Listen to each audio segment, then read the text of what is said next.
Bonjour! Dans les cours précédents, vous avez vu la différence entre un atome et un ion. On sait aujourd'hui que l'atome, c'est une particule neutre, c'est-à-dire qu'il a le même nombre de protons que d'électrons. L'ion, contrairement à l'atome, c'est un atome qui a perdu ou gagné un ou plusieurs électrons, ce qui veut dire que l'atome est chargé. Il y aura un petit signe positif ou négatif à côté du symbole. Maintenant, d'où provient ce petit signe positif ou négatif-là? Qu'est-ce qui va déterminer combien d'électrons l'atome veut gagner ou perdre? Tout dépend de sa stabilité.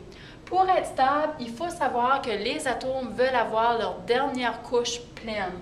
Et par dernière couche, on utilise le terme couche de valence. Donc, la couche de valence fait référence à la dernière couche, la couche la plus éloignée du noyau. Un exemple que vous connaissez bien, le chlore et le sodium. Donc, pourquoi le sodium réagit-il facilement avec le chlore pour former ce qu'on connaît comme sel de table? En regardant le modèle de Ball-Rutherford du chlore, vous voyez qu'il y a 17 protons, 19 neutrons, et il a aussi 17 électrons parce que l'atome est neutre, donc il a besoin d'avoir le même nombre de plus que de moins. En répartissant les électrons sur les bonnes couches, on remarque qu'il a 7 électrons sur la troisième couche. Puis nous, on sait que le maximum d'électrons sur la troisième couche, c'est 8. Donc, si le chlore veut avoir sa dernière couche, sa couche de valence remplie, ça veut dire qu'il lui manque un électron. Le sodium, maintenant, il a 11 protons, 12 neutrons, et il a aussi 11 électrons. En plaçant les électrons au bon endroit, on remarque qu'il a un seul électron sur sa troisième couche. On sait que la dernière couche, comme je viens de mentionner, veut avoir 8 électrons. Donc, le sodium pourrait vouloir gagner 7 électrons, qui serait un travail très difficile. Il faut penser que le sodium, le noyau agit un peu comme un aimant. Le noyau, c'est positif, il attire les électrons négatifs.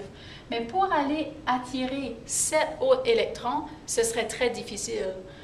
Au lieu de faire ça, le sodium va tout simplement vouloir donner un électron. Puis s'il donne son électron qui est seul sur la dernière couche, il perd complètement sa troisième couche. Et à ce moment-là, sa nouvelle couche de valence serait celle-ci, et le maximum est 8, puis il y en a 8. Donc, c'est pourquoi le chlore va se combiner très facilement avec le sodium pour former le sel.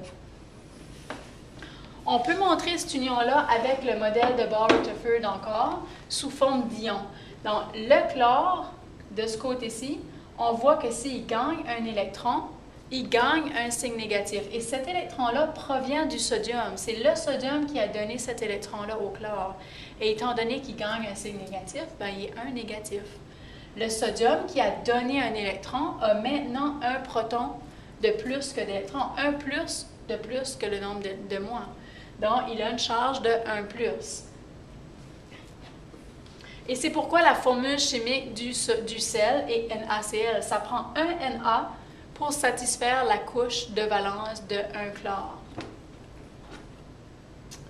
Pour terminer, je vous pose une petite question que vous pourrez réfléchir en devoir.